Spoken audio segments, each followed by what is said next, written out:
No, I'm not panicked. It's fun.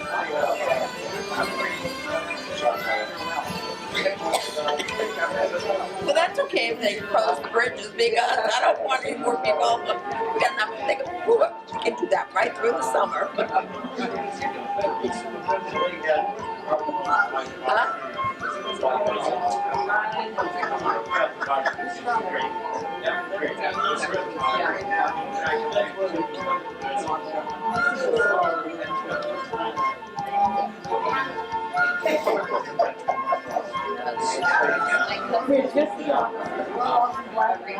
They don't go to what? Oh yeah, right.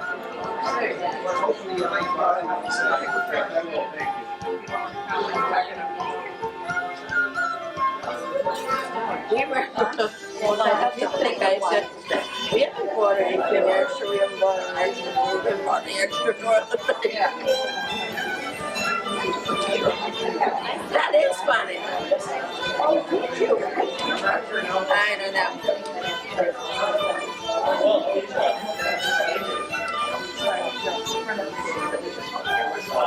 Yeah.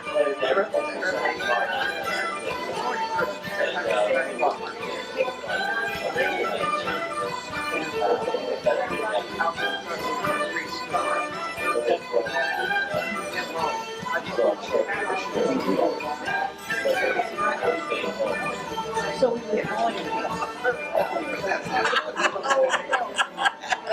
that's true. That's true.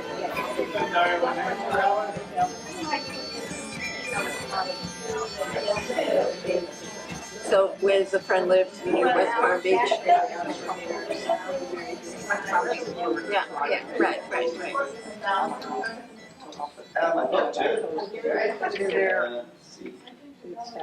We'll get ready to get started. I'll just say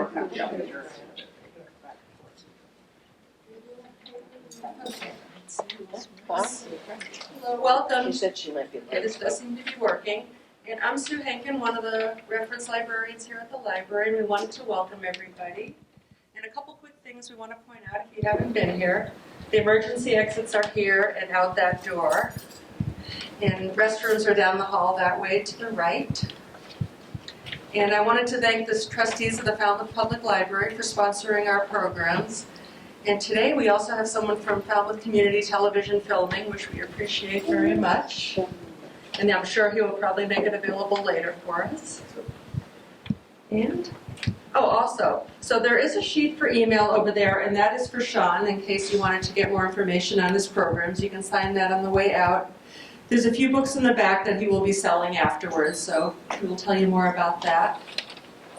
So we're very excited to have Sean, and I know he's had a very busy week. He's speaking at a lot of different places this week. He speaks all year, but I think this is a particularly busy schedule for him. And he's an Irish native. He's been on the Cape since 2005, is that right? And he teaches Irish history, music, and theater throughout the year. So without further ado, I'd like to welcome Sean Murphy. Thanks. Thank you. Can you all hear me at the back and the front and the sides and whatever? So you're all very welcome. And it's, I suppose, not the greatest time to be all out together. You know, hopefully we'll all survive it. So in the old days, there would have been a font at the door with some St. Patrick's water in it that would have cured you from anything that might have happened to you. So we don't have that. So today I'm going to talk about St. Patrick and his life and times. I'm going to be talking about him as a historical figure. I'm not going to be going into legends. The most useful thing with legends is that we try to find where in that legend there's an element that was based upon historical fact. And sometimes that does help. So I'm not going to be boring you with things that, about miracles, about snakes, about things that never happened. So I'm starting off trying to place him historically. I'm going to talk about him, his work. I'm also going to talk about his family because his family are often ignored when this topic is discussed. And I also then hopefully will have time to discuss his two the two writings that are universally agreed as having originated from him. And I'm going to start with a quote. One of the documents that he wrote is called the Confessio, and it's the closest thing that we have to an autobiography. And in it he begins it with, I am Patrick, a sinner, most uncultivated, and least of all faithful and despised in the eyes of many. Now, there's a lot in that to unwrap, and I will unwrap that when I get around to talking to you about the Confessio and why the Confessio was written. But by all accounts, he was a very humble man.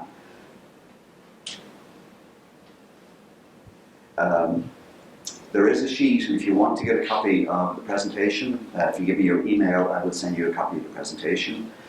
I have lots of links here and lots of videos that you can watch. I even have a link to an hour-and-a-half movie that's well worth looking at. It's called St. Patrick, made in 1999. You can get a link anyway on probably Google or Amazon, free.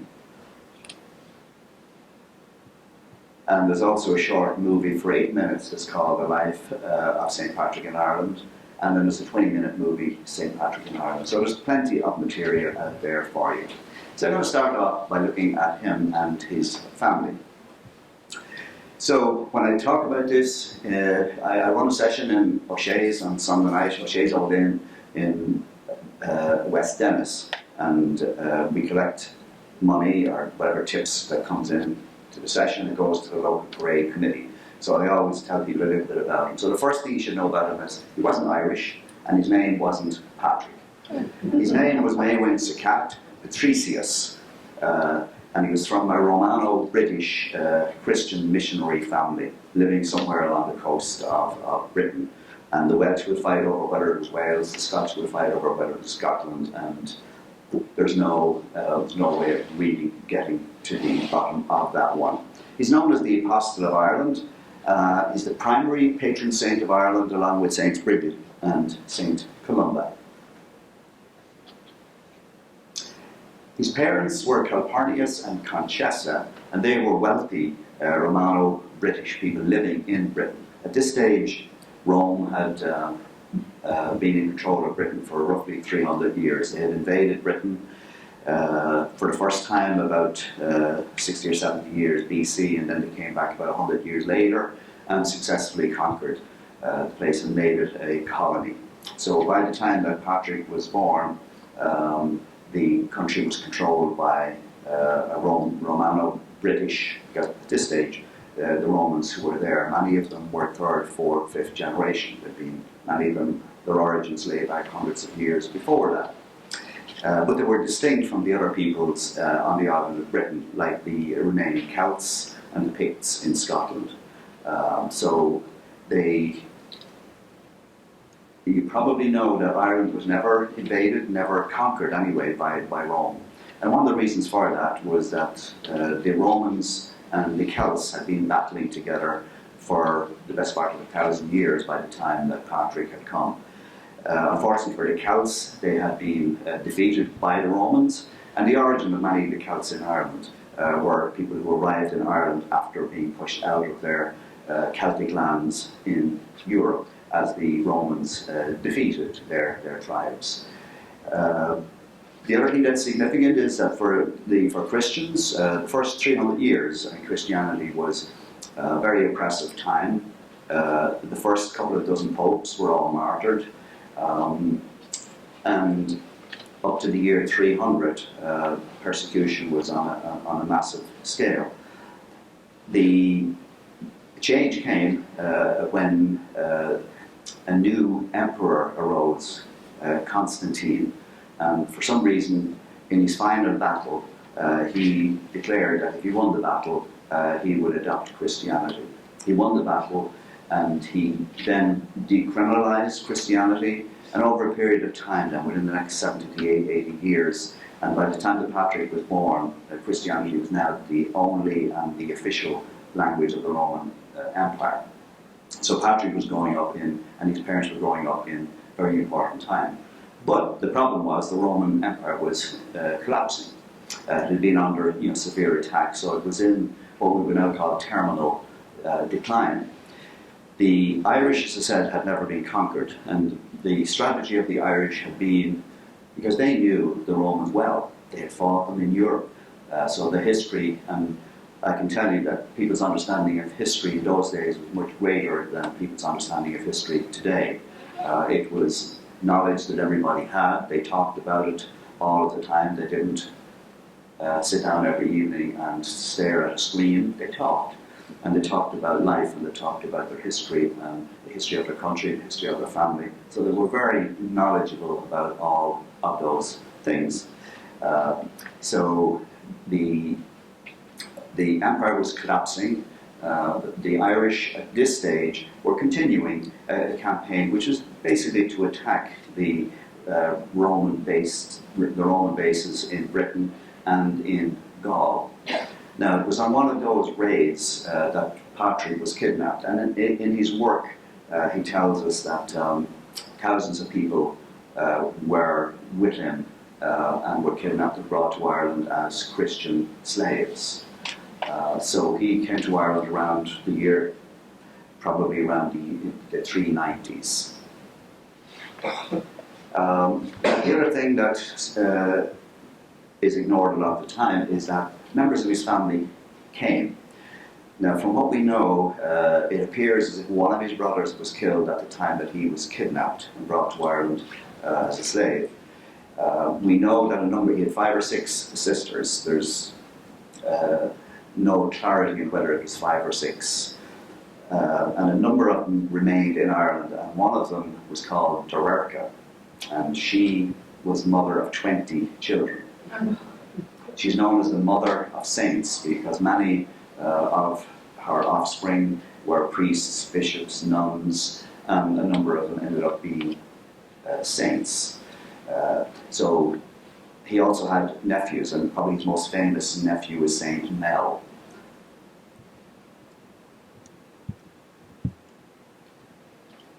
So Dorerca had 17 sons and 2 daughters, and many of those entered, most of them entered religious life. So she is. Have any of you got relatives in County Kerry? Or any connection? Well, Valentia Island is an island off the coast of Kerry. So she's the patron saint, and she's honoured on the 22nd of March every year, in a couple of weeks' time. Saint Mel was a nephew, and he accompanied Patrick when Patrick came to Ireland in his mid to late 40s. And I'll be going back to bring you up to date on how we got to that stage. But Saint Mel came with him, and Mel was again one of those people who, like a lot of Christians at the time, they wanted to earn their way in the world. They didn't live in luxury or comfort. So he supported himself through manual labour. He was one of the earliest bishops, and he was head of the diocese of Ardagh. You may have heard of the Ardagh chalice, one of the most beautiful pieces of work from the Celtic period. But St. Mel, there's 2 things that St. Mel is known for, remembered for. One is that he was the one who, if you like, gave St. Bridget a start in her religious life. Even though at that time women had more rights under the Celtic society than they probably had for the next 1600 years, probably up to the 1970s. Women had rights of property, in Ireland and in most countries up to the 1950s, 1960s. You were a chattel of your husband. Your husband owned you. He had the right to your children, he had a right to your income, and you had a right to nothing. But in those times, women had a right to their dowry, if they brought a dowry into marriage, and then to a half share of whatever was accumulated within that marriage, and they could divorce. Divorce was an option for them. Now, what Mel did was he gave, Bridget had tried to get herself into the church. She had tried to get recognition that she would have a career in the church. But even at that time, patriarchy was ruling the roost, so she had a rough time. Eventually it was St. Mel who agreed that he would allow her the I suppose the regulations in terms of how you could enter the church were a little bit different than what they were today. So there wasn't really an absolute prohibition on women having a role, but again, it wasn't traditional. But Mel decided that she should have a role, and she did. And a little bit about Bridget. Bridget was born. She was born. Her mother was a slave, so she was a slave. Now her mother gave birth to Bridget as a result of an affair, if you like, with King, who was the King of Leinster. But just like in this country, when you had slavery, the slave owners did not want to honour, accept, or recognise in any way their offspring. So the same over there. You didn't get any special rights as a result of the fact that you were related to the king. But she did have a special position, and probably like lots of men, he had a soft spot for her.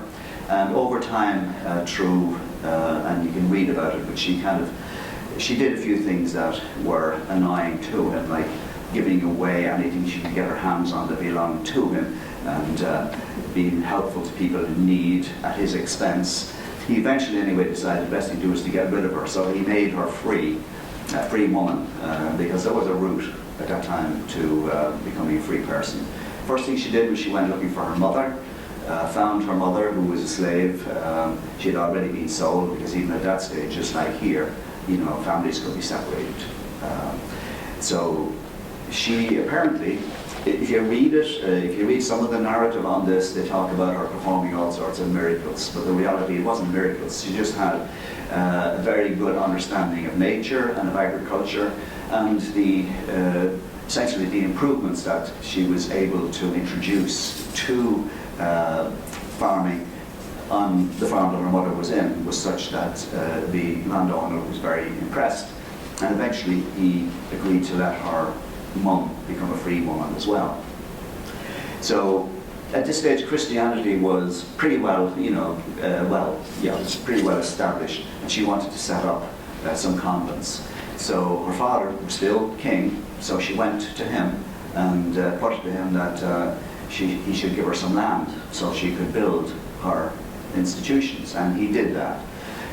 At the time, she was able to take advantage of the phenomenon in Ireland whereby women were attracted to Christianity because it provided an opportunity for them to get out of the cycle of, if you like, permanent pregnancy and childbirth, as well as being given off as a person in all sorts of deals, whether it be hostages as a result of a peace deal after fighting, or somebody who was offered to make a deal with somebody so that the combined resources of two neighbouring clans would be enriched.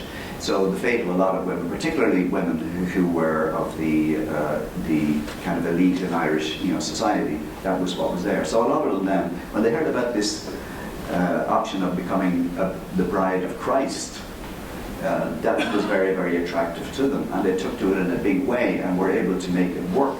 So they were able to refuse to be forced into all sorts of relationships on the basis that I'm already married, I'm a bride of Christ. These were the women then who provided the funding and the resources for Bridget to begin her work on her convents, and that's where a lot of the women who entered were women from the, I suppose, the elites in Irish society at the time. So I won't go any further. Oh, the last thing about St. Mel. His feast day is February the 7th, and it's observed as a holiday for single people. It's a day for singles to celebrate the good things about being single.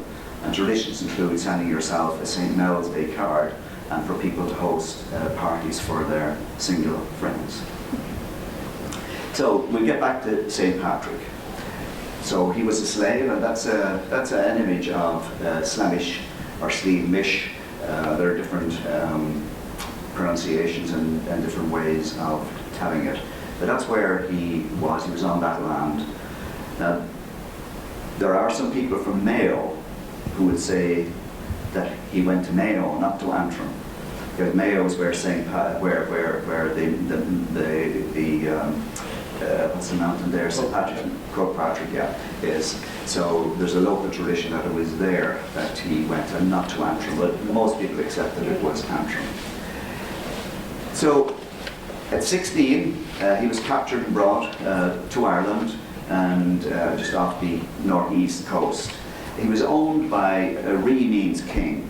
Now in Ireland, you could be king of the family, you could be then at a higher level, you could be king of the clan, you could be king of the province, king of the country. There were literally numerous layers, and everybody was king, and there were about 150 to 200 people that called themselves king. So the one that he was with was Miliach MacBain, and he ruled some hills around Antrim. Now, as you can imagine, if you're out in all sorts of weather and you're possibly starving a lot of the time, and you have a job looking after sheep, and probably isolated, it's quite likely your mind will start to come up with some ideas. You'll begin to do things like pray. You'll begin to hope mercilessly that somebody will come and save you or whatever. So a lot of the origins of the thinking that Patrick went on, which a couple of centuries later, when the church started to write the history of St. Patrick, they converted a lot of what would be just a natural human response to being out in the rain, starving and whatever, into things that had religious overtones. But the reality is, and also significantly, the slave system at the time, it bonded you with another person. The idea being, if you're bonded with somebody, if either of you leave, the other is going to be in serious trouble.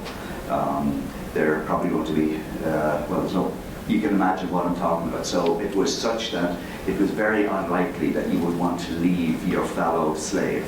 Now, explaining my theory on how he did get away in a moment.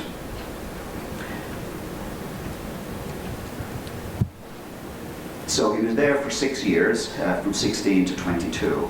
And as we'll see later, that's going to be important, because remember, 16 to 22 would be the equivalent of your high school years and your years in college.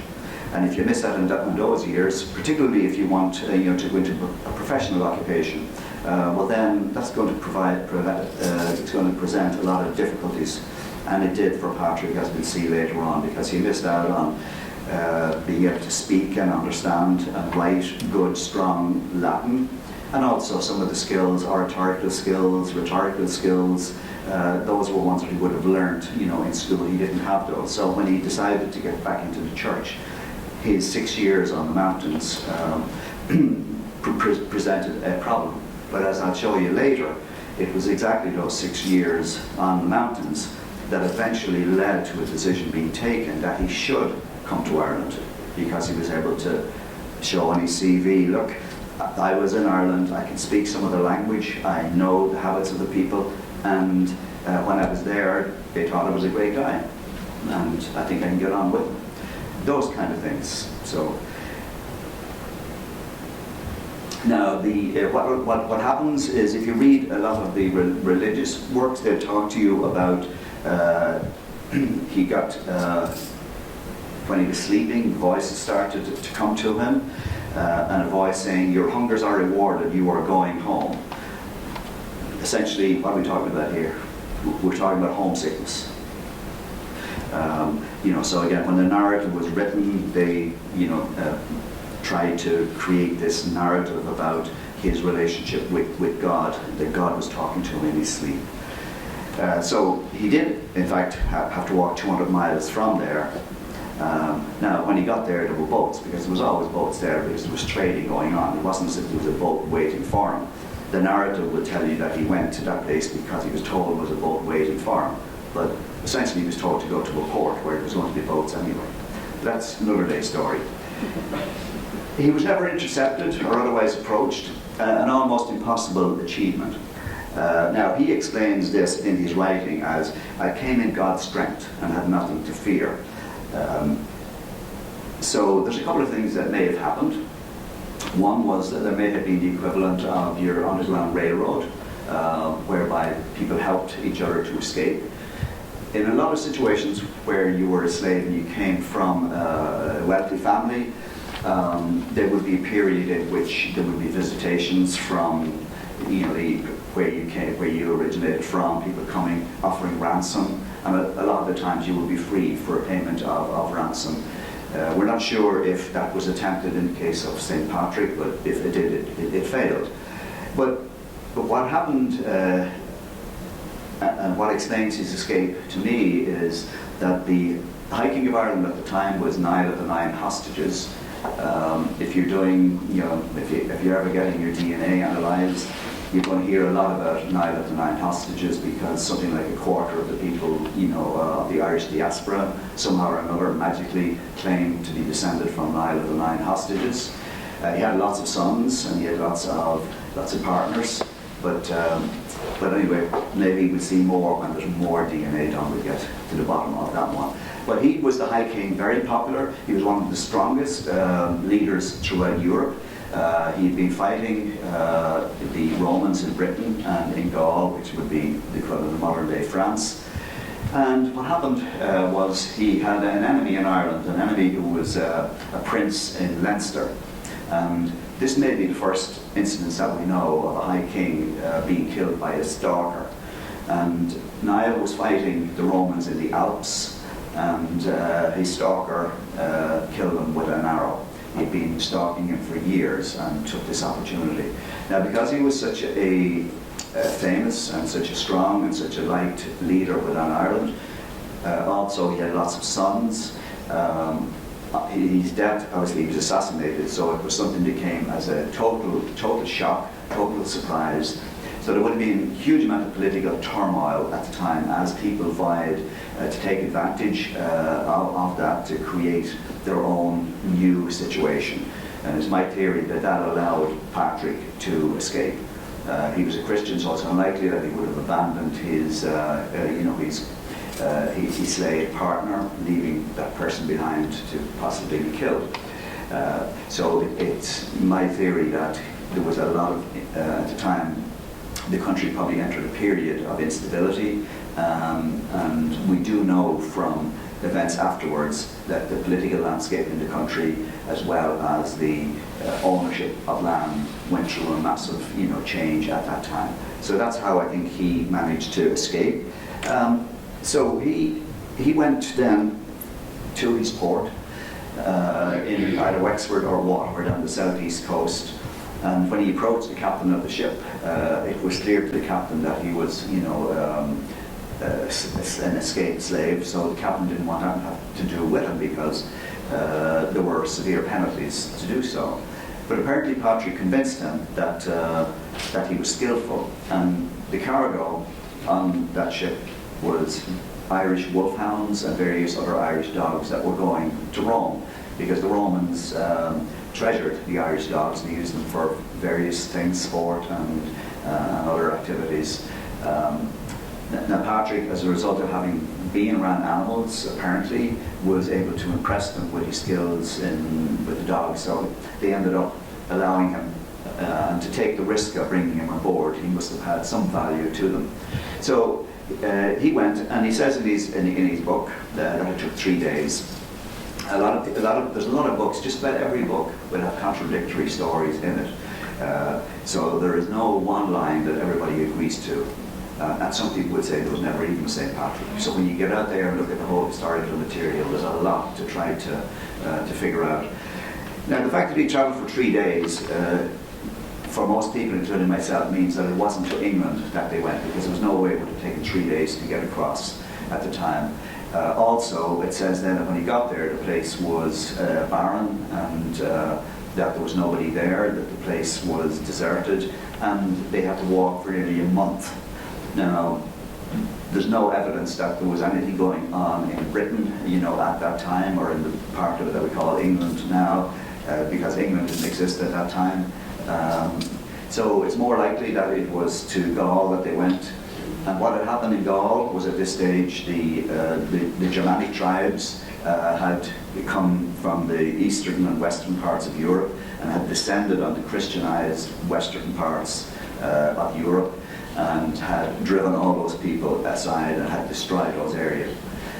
So the timing would coincide, and this is where some of his story, along with European history, is on. That you have to try and put together things that make sense. It makes sense that they would have found destruction at the time. So he says in his own book that after they went for a month, it looks like at that stage that he parted company with the group that were heading, because they needed to deliver their cargo to there, and even though they were starving, the last thing they were going to do was eat the dogs, because it wouldn't make any sense unless they got to the point where they had to. So what seems to have happened then is that Patrick decided he was then going to head back to Britain, and he could go around the coast or he could go across. But he'd already come across the land and he realised the devastation that was there, so that didn't make a whole lot of sense. And there's evidence that he went around the coastal way, because then, first of all, there was things like, well, you could fish, if nothing else, there were likely to be habitations, but he arrived in a place that's now known as Cannes, where the big film festival is. And at that time, in the year 410, or around that period, there was an island there that had been given to a Christian community. And the reason it had been given to them was that nobody else wanted it, because the island was infested with snakes and reptiles. And the job that the church had initially then was to clear the island of reptiles and snakes, so that they could invite people to come in and build a monastery and turn it into a learning institution and a holy institution. So it is likely that Patrick arrived there, and if you worked at the time, you would get fed and you could stay there and decide what you were going to do next. So it looks likely, and there's a book that's referenced in here. It's called The History of Lerins, which is the area. It's kind of interesting in one sense. If you break Lerins up, it's L-E-R-I-N. That's the Ireland. That's the old name for Ireland. So whether there's something there or not, fishing, but. So it looks like, and I believe that what happened then was that, when he got to Ireland eventually, that at the end of his day's work, and they'd be all sitting around having a beer, because part of their troop that went around building the churches and setting up the communities, there had to be a brewer. You couldn't get people to work in those days. You couldn't get a beer at the end of the day, just like today. So he probably was impressing people with stories about how he dealt with snakes on that island off France. And over time, it's like that message starts up at the front and ends up at the back. The problem, as we know, there were never snakes, and no evidence that there was ever snakes in Ireland. But we do know that there is a period in his history when he was involved in getting rid of snakes. So putting one and one together, we get 3 or 4. So, so as I said, it was the Abbot Honoratus then who was doing that. And there's a book written by Hamilton, and she writes, Honoratus was winning a reputation for driving its booming population of vipers into the sea. And she wrote in the book then, it is not impossible or unreasonable to assume that he, Patrick, might have sought refuge on Lerins. So he then made his way back to his parents in England. For some reason, his parents must have been absent when everybody else in the village was kidnapped. So he made his way back, and he decided anyway he was going to seek a career in the church. Problem then began to arise because he didn't have the background. He didn't have his high school and college education. So initially they were only prepared to allow him to become a brother. They wouldn't consider him for the priesthood, and certainly not as a bishop. So he spent the next 23 years or so, 23, 25 years, trying to develop his abilities, trying to overcome those obstacles that were there. And eventually he did. Now again, a part of the narrative, the Christian narrative, is that once more the voices started to come to him, and in his sleep he was met by a man. We call him Victor today. The Romans would call him Victoricus, and he Victoria had this letter, and the letter was headed "The Voice of the Irish," and the letter was basically saying, please come back, we need you. You can read the exact words that were in there, but that's essentially what it was. And they say then that he tried to say, that's just a bad dream or whatever, I'll get over it. But he kept coming back so often and so often that he became convinced that that's what he should do, that he should go back to Ireland. So as he progressed through the church and as he developed his, and we don't know very much about, there's no record of any the equivalent of parishes that he might have been. The best that we know is that he spent some time in France and prepared for a life within the church, but still was being limited in terms of what he could do. But now at this stage he was convinced that his future lay in being with the Irish. You've all heard of Cardinal Cushing? So in one of his books he wrote, and this gives you an idea of, again, I was trying to give you a little bit of an idea of what the time was like. So this is the way he describes it. It was in an era of alarming crisis that Pope Celestine sent Patrick to Ireland. So at the time the crisis was, the Roman Empire was disintegrating. The Christians in Western Europe had been displaced by pagans from Northern and Eastern Europe. There were problems in England. England was at this stage a Christian country, but it was, the Christianity was called Pelagianism after an Irishman called Pelagius, and it was a Christianity, because at this stage there were lots of different groups within the Christian movement, and they were divided on everything from original sin to the date of Easter, the type of haircut you should have, whether free will meant anything, whether you could achieve salvation through doing good work, whether you needed the grace of God. They were all divided on these fundamental issues, and they hadn't been resolved at this stage. But Britain was in the group of Pelagianism, which was something that was opposed by the Roman Church. The advantage that the Roman Church had was that the old Roman Empire, which was still in existence at this time, had adopted the Roman Church as their church. So they had a distinct advantage over every other section of the Christian movement. And prior to Patrick arriving, the Pope had sent Saint Germanus from France to essentially, if you like, lay the law down for the English, that you have to come with the Roman Church. That created a division within the church, and a lot of the Christians that were there, who were Pelagians, they were forced out of Britain, and quite a number of them came to Ireland, because at that stage, with the destruction of the Christian communities in Western Europe, there was not much point in going there. So quite a few of them came to Ireland. So at this stage, what was happening in Ireland was that you had slaves that were coming in that were being kidnapped as a result of the destabilization policies of the Irish kings, and they were kidnapping people and bringing them to Ireland. They were Christians. The Christians who, if you like, were forced out as a result of this attempt by the Roman Church to establish its dominance in Britain. So a lot of those came to Ireland.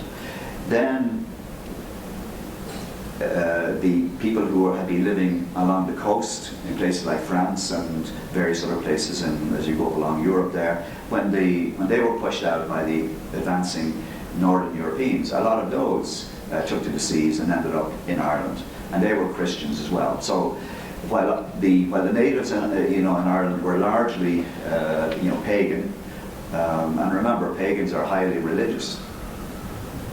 They weren't, people that didn't have a religion. They had, very, very strong religious beliefs and traditions.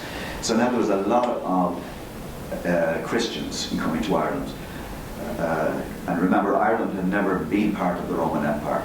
So at one level, there was no reason for Ireland to be targeted as a place for a Christian church to be developed and to be run from Rome, because the priority was to build the Roman Church within the Roman territories. But now, because there were so many Christians coming to Ireland, Rome was concerned that you could have a Christian community developing in Ireland that was not following the Orthodox beliefs. So they sent a mission 2 years after, around 2 years after the first visit, to try and sort things out in England. They sent St. Palladius, and he came and he lasted about 6 months. He was the wrong man for the job. There's a great movie, and I have links to it here, but he's portrayed as probably what he was, as one of those bishops who liked the luxury of life, and he's portrayed at one time when Patrick is in trying to persuade him that he should go to Ireland with him. And he's there at the table and he's eating and drinking, and Patrick is there trying, pleading, and the guy would, no. But apparently what happened was, as soon as, and in the movie it shows him kind of landing in Ireland in the muck and the wet, and there he is trying to keep his lovely gowns from getting wet and mucky, and he's disgusted with the thing, and everyone is laughing at him. So he got off to a very bad start, and he left. So at this stage, Patrick saw his opportunity, and he said, well, he's just failed, and everybody else that you have is like him. And there's no point in sending somebody else like him. So why not send somebody like me, who knows the Irish people, and I can speak enough of the language, to make an introduction. So he managed, we don't know how, but he managed to get there, and that's kind of my story anyway. Now, the Christian Church in Ireland, because when I was brought up in Ireland, we were told that it was St. Patrick who brought Christianity to Ireland, and that essentially there had been no Christians in Ireland before St. Patrick. And that's total nonsense. What we do know is that there was an established church in Ireland going back possibly to the 1st century. There's even in some of the old writings in Ireland an account. At the time, the King of Ulster was a king called Conor MacNessa, and there's an account where he has this discussion with one of his military commanders, and apparently that military commander had been in Calvary the day that Jesus was crucified, and Conor MacNessa was aware of who Christ was, and when he told him what happened, he got so upset that he got up out of his chair and he ran out shouting and screaming. Problem was, at some earlier stage, Conor MacNessa in the battle had a piece of metal lodged in his head, and with the ranting and raving, the metal moved, and he suffered a hemorrhage and died. A couple of centuries later, probably the most important High King of Ireland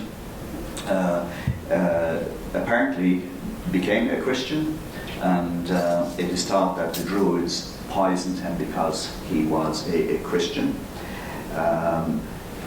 The thing that's significant about Ireland is that the tradition in Ireland seems to have, the Christian tradition seems to have come through St. John and St. James, who were brothers, rather than St. Peter and St. Paul.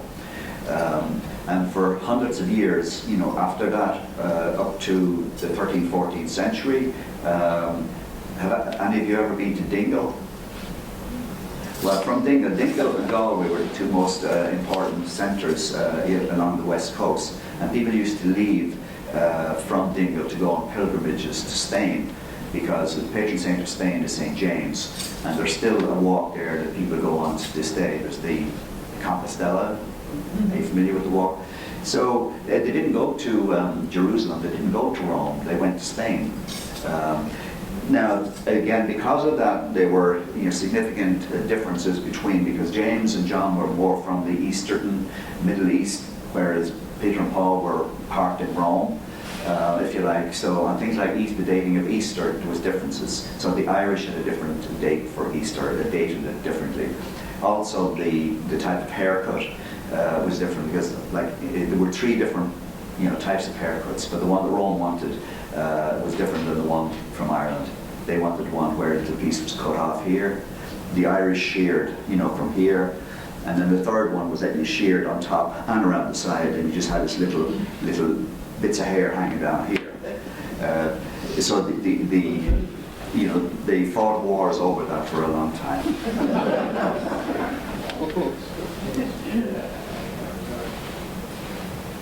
So we know that before St. Patrick arrived, there were a number of Irish Christian leaders called Albie, Declan, Kieran and Iverus. All of them were later elevated as saints.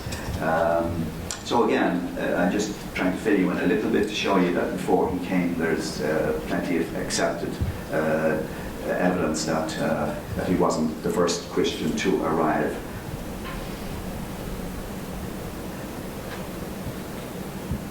There's a few slides here. I won't get into them in any depth because I want to leave time for some, for some questions and answers. But again, the main point here is the destruction or the collapse, the terminal decline of Rome, and what that meant for the development of Christianity. So at the time, Patrick was born in the 380s. So when he was about 5 years before he was born, you had the Edict of Thessalonica, and that made the Nicene Christianity, the I believe, that prayer that every Catholic anyway it came out of the Nicene meeting, because in 325, after Constantine had he had made Christianity, if you like, the official religion, but he was aware as well at this stage that there were lots of different Christian groups that did not agree with the group that was based in Rome. So in 325 he organised a meeting in Nicene where he got them all together, hoping that they could all work out their differences. But of course they didn't. All that worked out was that those that agreed with him were allowed to continue. Those who disagreed with him were banished. So that was not good. So in terms of what Patrick's role was then, as I said, he was sent to Ireland to ensure that the principles that were enunciated in Rome were the ones that were built upon in Ireland. So he was sent on a mission from Rome to ensure that that would happen. And obviously there was a need at the time, within the Christian community for people to come and minister to them. And, so in general, he was there to kind of strengthen it, but to try to bring it all together and to get everybody to accept that Rome was the true center of the future religious movement.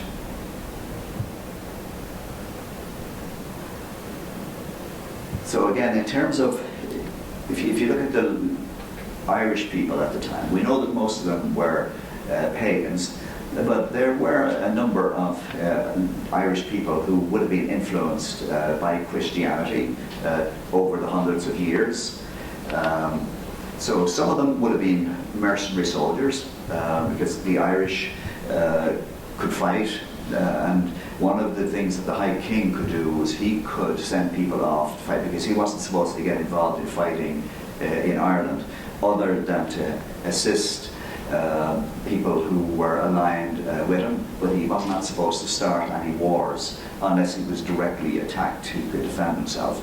But what he could do is he could get a nice income by sending Irish soldiers off as mercenaries. And at that time there was, the Romans, as we know, were always looking for people to go and fight.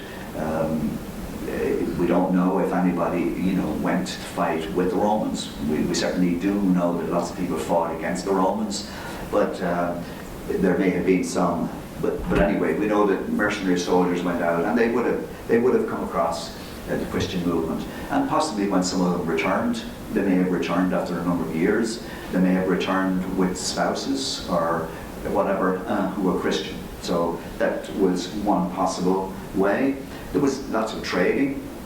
Ireland was trading, with Christian parts, and as a result, they then were finding out about, Christianity. They were dealing with Christians in their trade, so they would have had that exposure. There was no obviously mass media, but there were those kind of contacts. And then there was the work of the missionaries in Ireland. We don't really have much evidence about say, St. Kieran or St. Alby about how they came to be missionaries in Ireland in the first place, but they would have had to have come in contact with the Christian movement in Europe and have then either been assigned to work as missionaries in Ireland or possibly adopted it themselves. So when he was in Ireland then, in his Confessio, this is how he explains his situation. He says, "Daily I am expected to be slain or set upon or reduced to slavery." So he knew that the situation was going to be very difficult, and he realized that, that while there was a growing Christian movement, he could get some support and work, but his immediate problem was how to deal with the Druids and how to deal with the chieftains. And in his work he tells us what his strategy was. Somehow or another, either through his own family resources or the resources from Rome, essentially what he did was he introduced himself and he offered money. He offered to buy land, because at that time there was no such thing as private property that would be available. So you had to work with the local chieftains and get their agreement to allow you to set up and to build. And as today, one way to get that done is to enrich people. And he knew that, and he says it clearly in his writings that that's what he did. So, as I said, he spent about 20 years preparing for Ireland, and he was eventually made a priest and a bishop. So, Cardinal Cushing in his book refers us to Patrick's retinue. And when he arrived in a town, he brought with him a retinue consisting of never less than 24 and often up to 100. And the group usually included an assistant bishop, a chaplain, several young men that were being prepared for the priesthood, a brehon or a judge, because brehon is just the old Irish word for judge, to advise him on legal matters, masons, smiths, metalworkers, chariot and wagon drivers, a cook, a brewer, and 2 table attendants. They were typical of the group that would have to go. And in any area, because he built 750 churches over 20 years, so he didn't do it one at a time. So there would have been multiple teams operating around the country. So there would have been a building boom in Ireland at the time. And besides those, then, there were a sacristan, 3 embroidery workers to prepare the linens for the altar, and a palmist would be the custodian of the sacred books. And as I said, it's thought that he probably supplemented the wealth and the resources that he had through both his family wealth. So the book, have you ever heard of the book by Cannell called How the Irish Saved Civilization? So in that he suggests that because of his knowledge of the Irish language and culture, he was sent to provide support. And also that he would have sought permission from the local kings, and that may have been a lesson that he had learned from his time here as a slave. He would have figured out what you have to do to get business done in Ireland. And then he may have converted some kings, and that obviously would make your work easier. In some cases he didn't convert them, but gave them enough to get an introduction to the next group down the road, and that was all he needed, and that worked. There's another book by Freeman who suggests that Patrick succeeded by using a slow and steady approach with a careful eye on the practical politics of Irish society, making payments to local kings to gain their favour and protection. And that's known from his letters. And probably more than anything else, the protection was what he needed. He talks about there having been, 12 attempts upon his life, and there may well have been.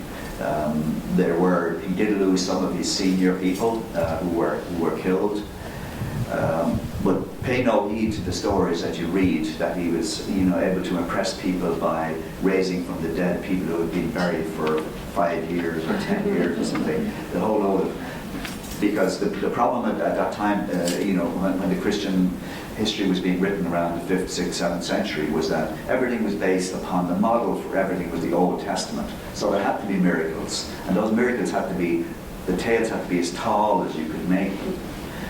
Because otherwise, if it wasn't comparable and if it wasn't within the tradition of the Old Testament, it didn't make any sense. And it's taken us a long time, or a lot of people a long time to figure that out. You've heard of his Celtic cross, and I suppose one of the things that was significant, because Ireland there's no martyrs from that period in Irish history, which is unique. Everywhere the Christian church went, there were martyrs, because there were wars. Lots of local people were killed, and the incoming Christian missionaries lost some of theirs as well. But in Ireland, we don't have any martyrs from that period, which is taken to indicate that he managed the process very well, and that it was accepted, and that apart from some obvious hiccups, that he generally got what he wanted done. He's renowned for coming up with the Celtic cross, which combined a native sun-worshipping ideology with that of the Christian cross. It looks like he understood his history very well, and not just the church history. He understood the history of the world, and he was able to get across very complex messages because he could relate to the history. We all talk about the Trinity. He apparently was plucking things off the clovers, to get people to understand. But that's a bit simplistic. I mean, the Trinity is there in just about every religion and every pagan religion that was there. So people understood the Trinity. There was always a Father, Son, and somebody else. But he was able to talk to people. He worked with the Druids, and as a result of his work with the Druids, he was able to get a lot of the laws in Ireland changed. The main benefit to people at the time were the ending of slavery. He managed to bring about that, not single-handedly, but through the work that he did and through his teaching, slavery ended in Ireland. It only came back again with the Vikings. Then he got rid of blood sacrifice, because a central part of the pagan belief was that the gods have to be thanked, and the way we thank them is we killed some of our own. So he got rid of that by again pointing out that what the kind of central theme of Christianity was. He was able to get that message across. He also got rid of up to that stage, confession was a public affair. So he was the one who introduced private confessions. And then the things that were brought in then, like as I said earlier, in terms of St. Bridget, the brides of Christ idea, that transformed the situation for women massively in the country. And that the ones who responded the quickest to the Christian message in Ireland were obviously slaves and women, and just ordinary people. In the end, a lot of the leaders had to follow the lead from what was happening within their community, and convert. And then after he died, what they did was they decided, okay, well, we're going to have what was called Celtic Christianity. So it wasn't modelled on Rome. It was modelled on the Irish system, which was hereditary. So it meant that all of the clans had to have their own church, and then the position of priest or bishop or whoever was the highest had to be a hereditary position, because in the tradition of Ireland, you couldn't be a king, unless you had the right bloodline. So royalty was there, because Ireland was a monarchy. Also, if you were a poet, musician, any of the valued traits within the society, they were all hereditary positions. So it made sense that the role of, if you like, the spiritual leader, because now you were moving from the Druids into bishops and abbots. And sometimes they were called just bishop abbots because they were both. So it made sense in Ireland that they would be hereditary. And that lasted up till around the 12th century.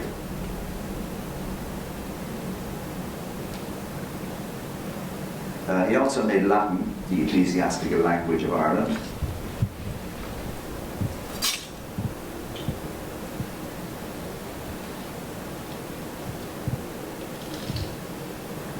And he laid down various laws. One of the interesting things was he laid down laws for how people should work together.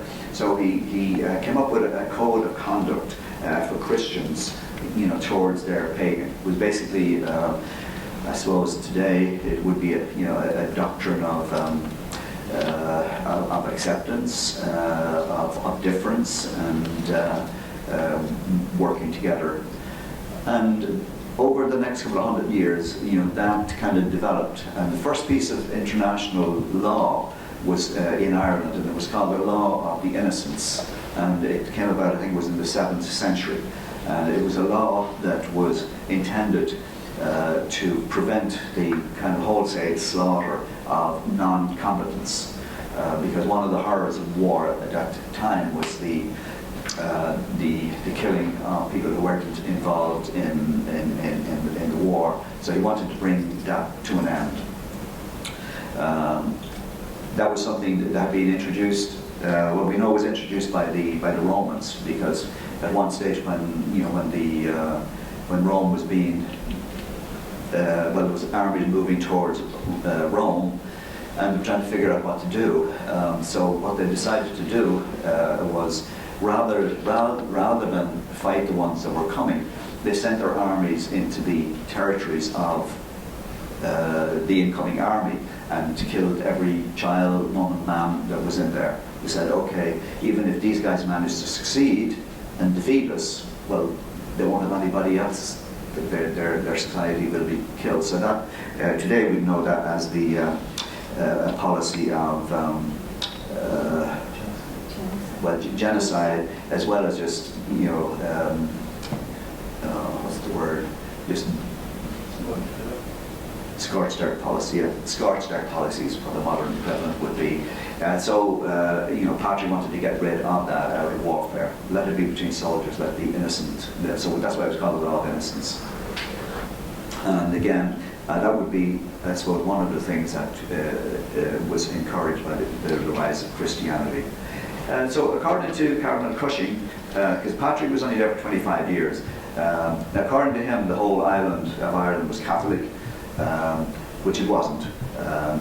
He consecrated 250 bishops, which he probably did, and he ordained over 5,000 priests, which he probably did, and built more than 700 churches, which he probably did. So now I want to look at the last 10 minutes or so at, because I want to leave time, I'm going to look at the writings of St. Patrick. Now I'm going to concentrate on two of them. Some people say that the breastplate and a few other things are also writings from him, but there's disputes over that. But most people will accept the letter to the soldiers of Coroticus and the Confessio as being documents that were written by Patrick. The first one to come was the letter to the soldiers of Coroticus, and that's exactly what it was. Now, Coroticus was a king on the island of Britain, and he sent over his soldiers, and they came to northeastern Ireland, and they raided this village, and they kidnapped and took all of the people. They took most of them. A lot of the men they didn't tend to bring men. They just killed the men and took the women and the kids to the slave markets. Because the lesson they had learned is the less adult men that you have on a trip like that, the better, because sometimes they can overpower you. So the best thing to do is just don't bring them at all. Just bring the women and the kids. So now Patrick had just been to that village, and he had just baptized all those people, so they were Christians. Coroticus and his soldiers were all Christians. So Patrick had just left, and the word came to him that all of the people that he just baptized had been taken in a raid to Britain. So he wanted to do something about it. He was under pressure to do something. The protocol at the time would have been for him to contact the bishops in Britain and ask them to intervene, but he knew that would take too much time, and he also figured that those same bishops were probably relying upon Coroticus for their security. So he decided that he wouldn't do that. So what he did was he wrote a letter, and that's why it's called a letter to the soldiers of Coroticus. So he wrote a letter to them that was to be distributed, and it was brought over to that part of England and distributed. And basically, Thank you. So Freeman describes the letter as at once a decree of excommunication, a heartfelt plea, a carefully argued sermon, a word of comfort to his Irish followers, and a powerful prayer to God for divine justice. And you can get the whole text of that on the internet. And it's a good read. So what happened then, we don't know if any of the people that had been kidnapped were returned. It's unlikely. The main impact was that the ecclesiastical authorities in England were severely upset with this upstart of a bishop in Ireland. And that began a period in which the tension between him and the British Church just escalated. At this stage, it was common knowledge that his church was building, and it was a very successful mission. And also, it was common knowledge that particularly all of these women who were going into the convents were donating lots of their wealth to the church. And at this stage, the British were not getting what they considered to be their share of that. There's a nice piece in the movie, if you ever do see it, on St. Patrick, where he's in this village where he was living, and he's cleaning out the pigs, and he hears a bit of a noise behind him. He turns around, and there's these two well-dressed clergy from England, and he says something to them about, "Oh, great, they've sent somebody to help me at last." And they said, "Oh no, we're auditors. We're here to figure out, what you should be paying, the authorities back in England." So he sent them packing. They began then a campaign, against him, accusing him of things like taking advantage of those simplistic Irish people, taking their money from them, of using the money for, to pay bribes, which he acknowledged that he was using his money, to do that. But they accused him of all sorts of things, and eventually, when he was 72 or 73, they called him back for a review. We all know what a review is. So there was no way he was going to go back for a review. So what he did was he wrote a letter, which is called the Confessio, and that was his response to them. Now, it was a letter that was in defense of his work, explaining, what he was doing there, justifying everything that he did, explaining exactly what he did, and also countering a lot of the bad press that they were throwing out against him, including things like, he was able to turn things on their head, and he was saying, okay, because he was very humble, but he also was very good at the language. He was saying, okay, fine, I was a slave, I didn't get my high school education, I didn't get to college, so I'm not, as well learned as all you, learned, well-educated, well-fed people. He didn't say that part. But then he says, and this was the sting of his head, says, but guess what? Who was it that God chose to go to Ireland? It wasn't you, it was me, simple little me. So that was one way he got at that point.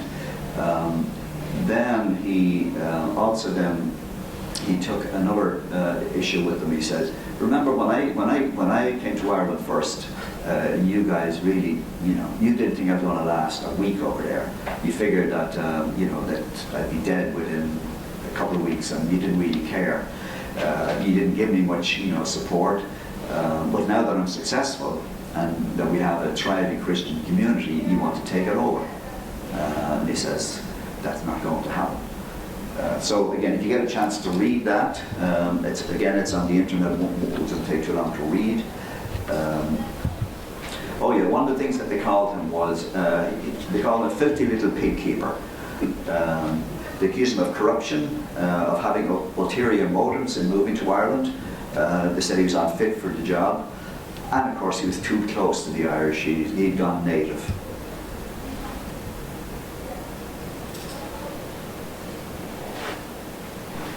And here's a little piece that gives you a sense of it, and this is what he wrote in it. "Listen to me well, all of you, great and small, everyone who has any fear of God, especially you wealthy landowners so proud of your education. Listen and consider carefully. God chose foolish little me from among all of you, who seem so wise and so expert in the law and so powerful in your eloquence. He picked ignorant Patrick ahead of all of you, even though I am not worthy. He picked me to go forth with fear and reverence, and without any of you complaining at the time, to serve the Irish faithfully. So he had a way with words. He died in Downpatrick, which is a place that was called after him. It was the place he built his first church. At the time, there was a feeling that he should have been buried in Armagh, because Armagh was the ecclesiastical centre. So there's one story that says that people who felt strongly that he should be in Armagh dug him up and brought him and buried him in Armagh, and then a short time afterwards, that the people who figured he should be in Downpatrick went to Armagh, dug him up and brought him back to Downpatrick. So we don't know. So there's a few links. There's the movie, the one I talked about. If you click on that, you should get that. And it's well worth reading. It's an hour and a half, I think. And then there's a few other small little pieces there. So I'll take any questions that you have. Or any comments yet? St. Patrick was a little bit younger than St. Augustine. Is it accurate to say? I think they were both Roman, grew up in Roman society, basically. One was in Britain, and then the other, I think, St. Augustine was in Northern Ireland, Northern Africa. Any indication that they were familiar with each other's work? Well, Patrick probably, would have been familiar with his work, because the work of Saint Augustine was so central, to the teachings of Rome, and from what we know, Patrick had adopted the liturgy and the practices, from Rome, and he was an official. He was in Ireland on official business from Rome, so. I don't know much about the age of St. Augustine, but... Well, about 350 is cited as St. Augustine's birth. Yeah, so he would have been born... A little bit, generation before. Maybe. That's right, 35 years or so before, yeah. The other question I had was, could you elaborate a little bit on the languages spoken, obviously Latin. In Ireland, that was early Gaelic, perhaps? Or? It was, it was Gaelic, Gaelic. The native language of Ireland, and because Ireland hadn't been invaded, that tradition, had continued for a lot longer, say, than in Britain, because with the arrival of the Romans in Britain, they had destroyed, the old Celtic society in Britain, but in Ireland, that didn't happen until the early 17th century, up to the time of the arrival of the English. But now the Irish language, and Patrick would have spoken the Irish language. And as far as we know, he wrote things. But the problem is the Confessio and the letter to the soldiers of St. Croatius, we don't have the original documents. They're copies, they are transcriptions from the oral tradition. Whether they were on some earlier documents, we don't know, because unfortunately, one of the worst effects of the Vikings was their destruction of all the written records that they could get their hands on, as a kind of a quid pro quo for what Christians did.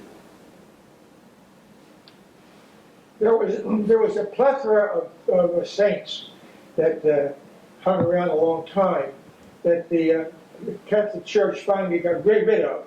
Now, was St. Patrick one of those ones that they dismissed, or is he still a true saint? But he's still a true saint. He was never canonized, at the time, until the last. I can't remember when the church started canonizing, but it was probably 13th, 14th century. In his time, and up to the time that they started canonizing, it was by acclamation. If people figured you were a saint, you were a saint. If enough people said you were a saint. And there had to be some integrity to that, so that you would have had to have, you'd had to have justified that. In Ireland, when I grew up, there was a lot of people were called saints. If you did good work, you were a saint, and people would refer to somebody that they liked, oh, he's a real saint. but it wasn't saint. It's true, they use that on St. Patrick accomplished an awful lot in his years. What was it about his personality that convinced people to follow him? Well, it seems to have been the fact that he wasn't, he wasn't looking down, on people. He was very humble. He was understanding. He incorporated into the Christian tradition, a lot of the old traditions, everything from, places, apart from Tara. Tara, they decided, I suppose, that, the ecclesiastical centre couldn't be on Tara. They chose Armagh. But a lot of other places, were adopted. And even a lot of the wells, there's 3,000 wells, or over 3,000 wells in Ireland that are known as holy wells. But most of those predate Christianity, just that then they became holy wells with Christianity. Was he very intelligent? Yeah, he seems to have been.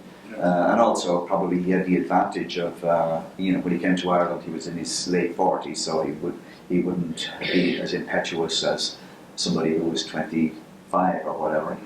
But he seemed to have had a good, he managed things well, and he came up with some useful, strategies as well. Like there's a story about how he managed to get in contact and get favour with the High King at the time. The High King lived on the Boyne River, and so he came up with this idea because he knew that the Irish High King was married to a British princess. So he came up with the idea that when they were going up the river, that they would kind of feign a breakdown, and that they would have to pull in at the side. And he had this hunch that she, on hearing his English accent, would find that something that would attract her to him, because she probably wanted information and wanted to talk to another, English person. And apparently that's what happened. And as a result of making contact with her, then she was able to introduce him to the king. And that was, again, it's something that they dreamt of. So he had ways to figure out people and to put things, some interesting things into place. This is not at all a scholarly question, and perhaps frivolous, but I've had a question in my mind since I was a teenager and heard about St. Patrick and the myth of the casting out the snakes. Can a kid in Ireland buy a pet snake? Yes. Yeah. So we may be on the verge of having snakes, but the problem is I don't think snakes like the climate, and then there's probably still enough predators, because sometimes things survive, like in Florida, and they grow because there's no natural predators, so they can just grow in size. But I think there's probably still enough animals that would find a snake a nice meal. Here we have, keep the number they down. keep them in terrariums and stuff indoors. In this climate, people have pet snakes. Yeah. So, as far as I know, I mean, I've never known any of my nieces or nephews, to get a present of a snake. Is St. Patrick's Day celebrated as a holiday in Ireland? It's a week-long holiday. It's a week. Originally, St. Patrick's Day was celebrated in the the 7th, 8th, and 9th century. There was a three-day event, and it originated. A lot of it was happening in Europe because a lot of the priests and religious who were forced out of Ireland by the Vikings, they started to celebrate St. Patrick. But during the time that the Vikings were in, they also discovered that the celebrations of Ireland were a good time, in the sense that a lot of people would gather in one place, so it was a great time for them to go slave hunting. Yeah. And they did that a number of times in Armagh. They came and surrounded the place and took away thousands of people who were out celebrating. How long after he died did he become a saint? I don't know. As I said, he was never canonized. His work, when they started to at the end of the 6th century, there was an attempt by the Christian Church in Ireland to kind of rewrite the early history or to write an early history.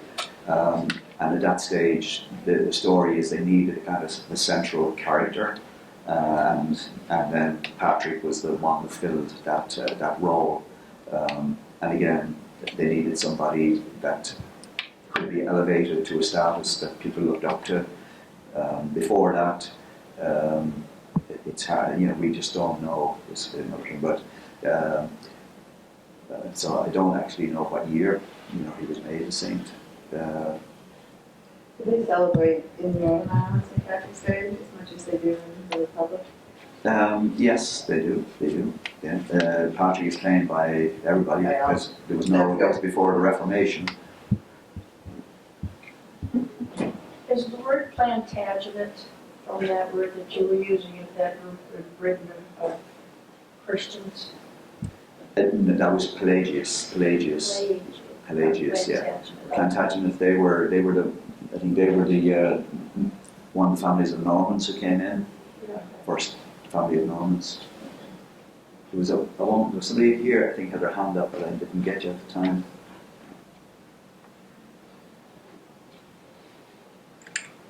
Okay, any last question? So thank you for coming on such a day.